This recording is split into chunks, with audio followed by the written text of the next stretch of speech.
Hey guys, this is Jom and welcome to Civil Raja, your gateway to future. So guys, आज का session में जो हम लोग बात करने वाले हैं वो है फर्नीचर लेआउट के बारे में। तो आप सब जानते हो कि हम लोग जब कोई भी प्लान बनाते हैं तो उसके साथ हमें बहुत सारी ड्राइंग्स देनी पड़ती हैं, जैसे कि आपका हो गया आर्किटेक्चर प्लान। उसके बाद हम लोग को बीम के डिटेल्स देने होते हैं, स्टेयरकेस के डिटेल्स देने होते हैं, कॉलम लेआउट देना होता है।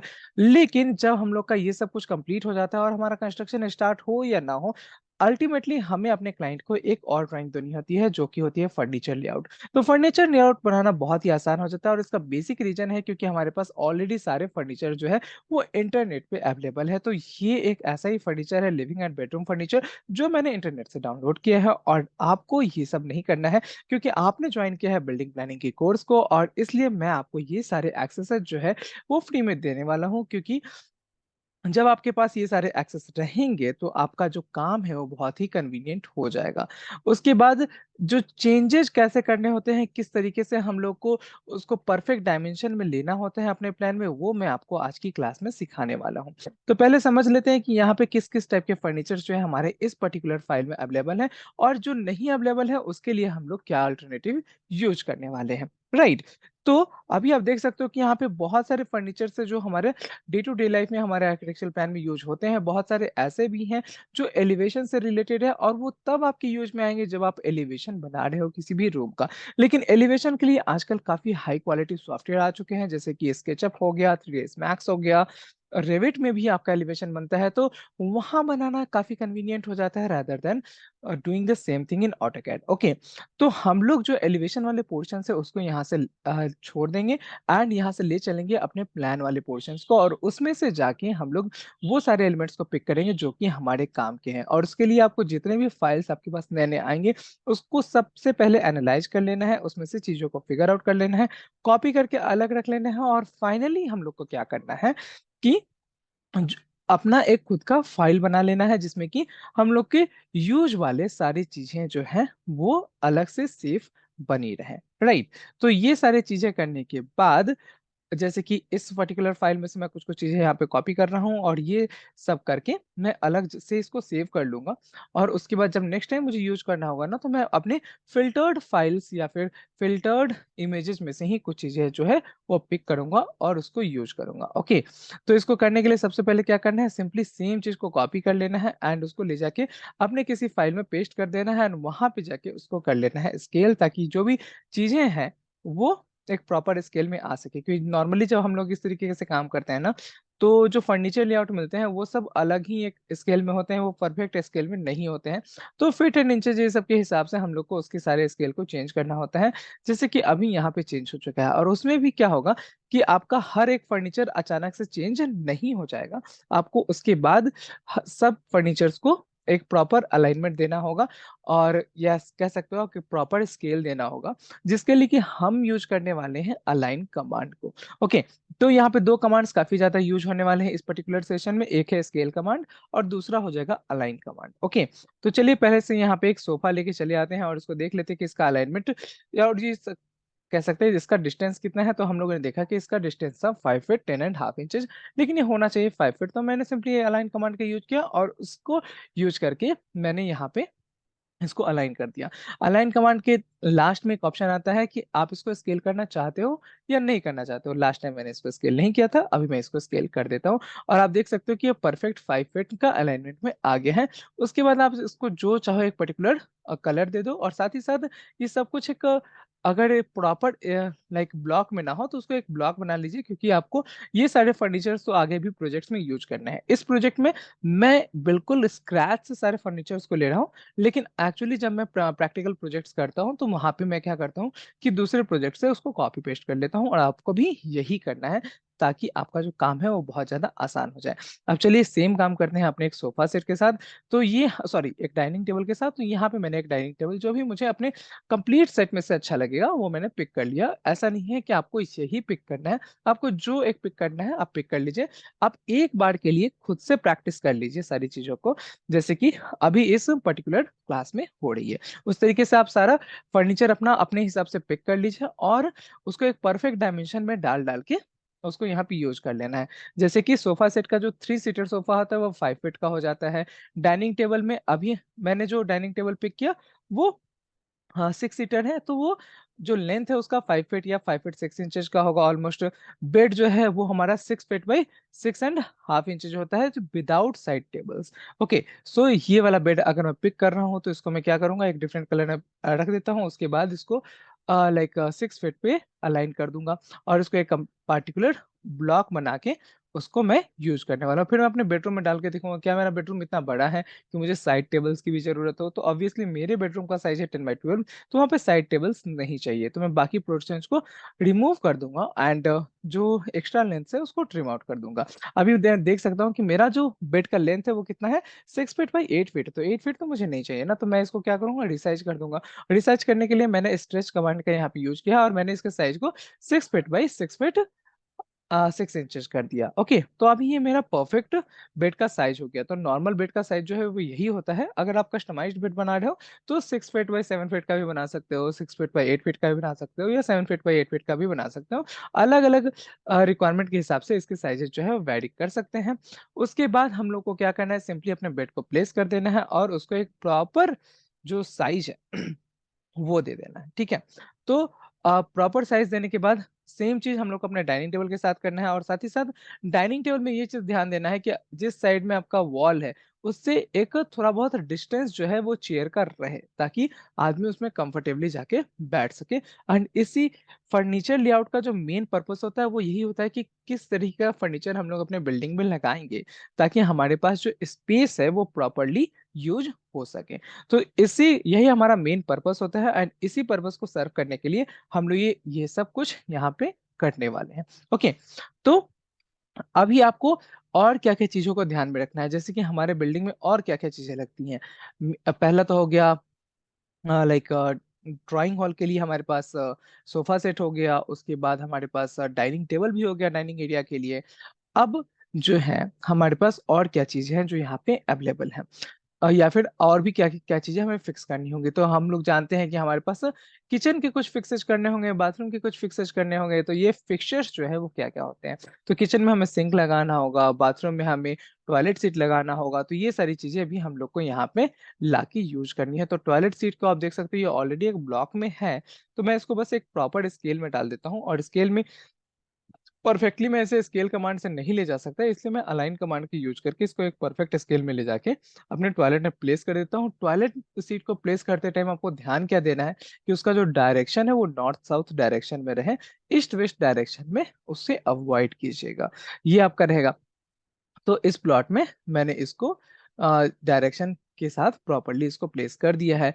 नेक्स्ट हमें क्या चाहिए होगा? नेक्स्ट हमें चाहिए होगा एक बेसिन भी, जो बेसिन जो हमारा एक ये हम मेरा जो पर्टिकुलर प्लान है वो क्या है? वो हमारा ऐसा प्लान है जिसमें टॉयलेट अलग है, बाथरूम अलग है। तो टॉयलेट में एक बेसिन रह जाएगा और एक बेसिन बाहर रह जाएगा जिसका कि एक्सेस ड्राइंग एरिया से डायरेक्टली हो सके। तो यहाँ पे मैं बेसिन का 2 जगह प्लेसमेंट करने वाला हूँ और इससे मुझे ये भी आइडिया लग जाएगा कि जब मैं एक्चुअली घर बन जाएगा, तो उसके बाद मैं कहाँ-कहाँ, क्या-क्या चीज़ें लगा सकता हूँ, उसका पर्टिकुलर लेंथ क्या होगा। ओके, तो यहाँ पे आप चाहो तो एक 1 फीट का बेसिन जो है वो यूज़ कर सकते हो, क्योंकि बाहर में सिर्फ़ हाथ वगैरह धोने के लिए है, वहाँ पे ब्रश वगैरह कर सकते हैं, तो 1 फीट का बेसिन भी काफ़ी होता है या फिर 1 फीट 6 इंचेस का बेसिन भी आप यूज़ कर सकते हो। इतना स्पेस हमारे पास ऑलरेडी यहाँ पे अवेलेबल है। तो उसके हिसाब से मैंने यहाँ पे बेसिन को अलॉट कर दिया है और यहाँ पे आप फर्नीचर लेआउट के बाद ये भी जान जाओगे कि कितने साइज़ का बेसिन आपको कहाँ पे लगाना है और जब आप एक्चुअल वर्ल्ड में काम करोगे तो वहाँ पे उतना मेज़र करने का एफर्ट जो है आपके क्लाइंट को नहीं लगाना पड़ेगा, जिससे कि आपके प्रोजेक्ट की क्वालिटी इंप्रूव हो जाएगी एंड आपका क्लाइंट भी आपके साथ खुश रहेगा, आपका रेफरेंस आगे लोगों को देगा, ठीक है? तो फर्नीचर लेआउट से आपका जो मार्केट वैल्यू है वो काफ़ी इंप्रूव कर जाता है, तो ट्राई कीजिएगा। इसमें थोड़ा बहुत टाइम लगेगा, मे बी 1 आवर आपका एक्स्ट्रा लग जाए, ओके? लेकिन इससे आपका जो वैल्यू है मार्केट में वो काफ़ी इम्प्रूव हो जाता है, तो ट्राई कीजिए कि आप फर्नीचर लेआउट को उसी तरीके से यूज़ करेंगे। मतलब इससे इसका जितना हो सके यूज़ करिए, ओके। लेकिन पहले हम लोग को जो बेसिक ड्राइंग्स है, वो फाइनलाइज़ करा लेनी है। फर्नीचर लेआउट आप प्रोजेक्ट में कंस्ट्रक्शन स्टार्ट होने के बाद तक भी दे सकते हो, client is in no hurry for that, okay. अभी हम लोग आते हैं और चलते हैं अपने सिंक के ऊपर, जहाँ पे कि मैं इसको प्रॉपर्ली रिसाइज़ करके यहाँ पे एक प्लेसमेंट दे दूँगा। सिंक का जो साइज़ है वो कितना हो जाता है, हमारा जो लेंथ है उसका वो 3 फीट के अप्रॉक्स होता है, तो हम लोग उसको उसी अकॉर्डिंग बनाएंगे एंड जो विड्थ होता है वो 2 फीट 6 इंचेस होता है, 2.5 फीट बोलिए या फिर 2 फीट 6 इंचेस बोलिए। और 3-3 इंच जो होता है वो दोनों साइड से हमारा टाइल वर्क या मार्बल वर्क जो भी वहाँ पे यूज हो रहा है वो किया रहता है। ठीक है, तो किचन के स्लैब में यूजुअली ग्रेनाइट का यूज होता है, तो वही हम लोग का रहता है, लेकिन उसके लिए 3-3 इंच का दोनों साइड से एज मार्क करके चलते हैं। उसके बाद हम लोग को चूल्हा लगाना होता है, तो चूल्हा में यूजुअली जो घर में यूज होता है वो दो डबल चूल्हा होता है। ठीक है, हालांकि आपको फर्नीचर लेआउट में जो ये फाइल मैं आपको शेयर करने वाला हूँ इसमें आपको लाइक 4 चूल्हा भी मिल जाएगा। ठीक है, उसके बाद आ जाता है फ्रिज की बात। तो फ्रिज का भी हम लोग को टॉप व्यू देना है, अगर आप इसका लाइक एलिवेशन वगैरह भी डिजाइन करके देना चाहते हो तो वो भी काफी ज्यादा अच्छे से आपको मिल जाएगा। हालांकि आपको अगर आप इस जो फाइल को मैं शेयर करने वाला हूँ आपके ड्राइव पे, इसको आप अच्छे से एक्सप्लोर करोगे तो इसमें और भी अच्छे से बेड वगैरह या फिर फोटो रियलिस्टिक टाइप का भी दिखेगा आपको। ऐसे एलिमेंट्स भी है जैसे बेड वगैरह तो काफी अच्छे से इसमें बने हुए हैं, लेकिन मैं एक बेसिक लेके यूज कर रहा हूँ क्योंकि आपको इनिशियली बेसिक चीजों पे कमांड करना है। जैसे जैसे आपके प्रोजेक्ट्स पे कंप्लीट होते जाएंगे वैसे वैसे आप अपने लाइक क्वालिटी ऑफ वर्क जो है वो इम्प्रूव कर सकते हो। और उसके लिए आप इस पर्टिकुलर फर्नीचर लेआउट में से जो बेड है वो फोटो रियलिस्टिक बेड्स वगैरह पिक करके वहां पे प्लेस कर सकते हो। ठीक है, ये सारी चीजें खुद से बनाई भी जा सकती हैं लेकिन उसको बनाने में काफी टाइम लग जाएगा, तो वो सारी चीजों पे टाइम वेस्ट नहीं करना है। हम लोग को सिंपली जो चीज अवेलेबल है उसका ही यूज करना है ताकि आप जल्दी से जल्दी प्रोजेक्ट कंप्लीट कर सको। क्योंकि प्रोजेक्ट का मतलब ये नहीं होता है कि आप बस क्वालिटी पे ध्यान दो, आपको ये भी ध्यान देना होता है कि आप कितनी जल्दी उसको कंप्लीट करके दे सकते हैं। जैसे चलिए अभी बाथरूम फिक्सर्स की बात की जाए, तो यहाँ पे मुझे शावर चाहिए या फिर क्लॉथ के लिए स्टैंड चाहिए, तो ये दोनों चीजों का मैंने यहीं पे ब्लॉक बना लिया। आप दोनों ही चीजें कर सकते हो, आप इसको यहाँ से कॉपी करके अपने फाइल में ले जाके वहां ब्लॉक बना सकते हो, या फिर ये जो फाइल आपके पास फर्नीचर ब्लॉक का है वहीं से आप ब्लॉक बना के उसको अपने लाइक ओरिजिनल फाइल में ले जाइए और वहां पे उसको लगाइए। फिर उसको सबको एक पर्टिकुलर साइज जो है वो देना होता है। जैसे कि ये जो क्लॉथ स्टैंड है वो नॉर्मली हमारे पास कितना होता है, 3 फीट का होता है। उसके बाद जो शावर है उसके जो टैप्स हैं उसके बीच में जो डिस्टेंस होता है वो ऑलमोस्ट 1 फीट का होता है। ठीक है, तो उसके अकॉर्डिंग कर सकते हैं आप। फर्नीचर लेआउट में अपनी एक्सपर्टीज को बढ़ाने के लिए एक घर में जितने फर्नीचर से उसका प्रॉपर मेजरमेंट भी ले सकते हैं। वो सबसे अच्छा तरीका होता है सीखने का कि आप प्रैक्टिकली खुद ही मेजर करके देखो चीजों को, और उसके अकॉर्डिंग आप ये भी समझ सकते हो कि आपके लोकेलिटी में किस चीज तरीके से फिक्सचर्स जो है वो यूज होने वाले हैं। ठीक है, उसके बाद फर्नीचर लेआउट जब आप कर रहे हो तो आप अपने जो जो भी एलिमेंट्स हैं, जैसे जो भी फिक्सचर्स हैं, यहाँ पे वो जो शावर का है या फिर क्लॉथ स्टैंड है उसको मैं अलग अलग जगह पे रिपोजिशन करके देख रहा हूँ कि किस तरीके से कहाँ रखने से वो जो मुझे काला ज्यादा स्पेस दे पाएगा। ठीक है, यही हम लोग का मेन मोटिव भी है कि एक कम एरिया में कितना ज्यादा स्पेस जो है, यूजेबल स्पेस जो है हम लोग निकाल सकें। तो ये चीज यहाँ पे की जा रही है। जैसे कि आप देख सकते हो मैंने वॉशिंग मशीन को पहले यहाँ प्लेस करके देखा, फिर मैं उसको अपोजिट साइड में प्लेस करके देखूंगा कहाँ से मुझे फील आ रहा है कि ओके यहाँ पे रहेगा तो वो बेटर प्लेस हो पाएगा। उसके बाद अगर आप इसके कलर्स के साथ लाइक सेटिस्फाइड नहीं हो तो आप इसके कलर को भी चेंज कर सकते हो। जो भी आपने यहाँ पे चीजें पिक की हैं, आपने सबको ब्लॉक बना रखा है, तो डबल क्लिक करके उसको ब्लॉक एडिटर को ओपन कर देना है एंड उसके बाद उसके कलर वगैरह को चेंज कर देना है। ठीक है, तो जो भी आपको कलर पसंद आ रहा हो वो आप यहाँ पे यूज करिए। ठीक है, जो मुझे पसंद आ रहा है वो मैं यहाँ पे काम कर रहा हूँ, लेकिन ऐसा कोई रूल नहीं है आपको फर्नीचर लेआउट में, कोई हार्ड एंड फास्ट बिल्कुल रूल नहीं है कि क्या यूज करना है क्या नहीं यूज करना है। जैसे चलिए अब ये ड्रेसिंग टेबल का जो है ब्लॉक बना हुआ तो मैंने उसको यहाँ पे डायरेक्टली इंपोर्ट कर दिया। मैंने एक साइज दे दिया इसको, तो मैं जानता हूँ कि इसका जो साइज है वो कितना हो जाता है। वो आपका हो जाता है ऑलमोस्ट 20 इंचेस में आ जाता है। तो हम लोगों ने इसको 20 इंचेस का साइज दे दिया। उसके बाद मैंने इसको यहाँ पे प्लेस कर दिया एंड जो उसका फ्रंट एलिवेशन था वो मैंने उस वहां से डिलीट कर दिया, तो मैंने ब्लॉक को ही चेंज कर दिया। तो ब्लॉक एडिटिंग वगैरह आपको ऑलरेडी आती होगी, आप अगर बिल्डिंग प्लानिंग कर रहे हैं तो ऑब्वियस है कि आपको ऑटोकैड आपने सीख लिया होगा। अगर आपने अभी तक ऑटोकैड पे कंप्लीट कमांड नहीं किया है तो आप ऑटोकैड की जो डिटेल्ड कोर्स है उसको ज्वाइन कर सकते हो, वहां जाके आप अच्छे से चीजों को सीख सकते हैं। ओके, अब आ जाता है कि मान लीजिए कुछ एलिमेंट्स हम लोग को नहीं मिल रहे हो, जैसे कि लेट से कबर्ड यहाँ पे मुझे नहीं मिल रहा है। मैंने उस फर्नीचर ब्लॉक को कम्प्लीटली एक्सप्लोर एक्सप्लोर कर दिया और वहाँ पे प्लान में मुझे या कह सकते हो टॉप व्यू में मुझे अपना कबर्ड नहीं मिल रहा है, तो उसके लिए मैं क्या कर सकता हूँ, सिंपली एक रेक्टेंगल बना लेता हूँ, वहां पे हैच पुट कर देता हूँ। ओके, और उससे क्या होगा, वो कबर्ड वाली फील जो है वो आ जाएगी। इस कबर्ड को एक ब्लॉक बना लेंगे ताकि मुझे इसको कहीं भी अगर कॉपी पेस्ट करना हो तो वो बहुत ही कन्वीनियंटली कॉपी पेस्ट हो जाए। ओके, तो इन सारी चीजों को करते हुए हम लोग आगे बढ़ते हैं। ओके, देन आज आ जाता है कि हम लोग का जो कबर्ड है वो वॉल में एकदम चिपका नहीं होना चाहिए, जस्ट लाइक आवर बेड्स, और कोई जो वॉल में डायरेक्टली फिक्स नहीं किया गया वो सब चीजों को थोड़ा थोड़ा मूव करके देख लेंगे। फिर कबर्ड को अलग अलग कॉर्नर्स पे प्लेस करके देख लेंगे कि कबर्ड जो है पिछले कॉर्नर पे जहाँ था वहां ज्यादा सूट कर रहा है। बेड को अगर हम लोग चेंज करेंगे तो क्या हम लोग के लाइक रूम में ज्यादा स्पेसियस फील आ रहा है। ओके, तो ये सारी चीजें करेंगे। जैसे अगर मैं बेड को अपोजिट डायरेक्शन में पुट कर दूं तो वहां पे टीवी यूनिट नहीं बन सकता, लेकिन बेड अभी है जहां, अगर वहां रखूं तो वहां पे आराम से एक टीवी यूनिट जो है वो बन जाएगा। तो ये सारी चीजों को हम लोग ध्यान रखते हुए ही अपना सारा काम करते हैं, ठीक है। एंड ऑब्वियसली बेड को जब प्लेस करना होगा तो हम लोग ईस्ट वेस्ट डायरेक्शन में उसको प्लेस करके देखेंगे, ना कि नॉर्थ साउथ डायरेक्शन में। तो ये सारी चीजें भी हम लोग को बहुत अच्छे से ध्यान में देनी है। यहाँ पे मैं एक और चीज कर रहा हूँ, जैसे इस पर्टिकुलर प्रोजेक्ट में मैंने इसे ऐसा प्लान किया है कि ये फ्यूचर में दो भाइयों में इक्वली डिस्ट्रीब्यूट होने वाला है।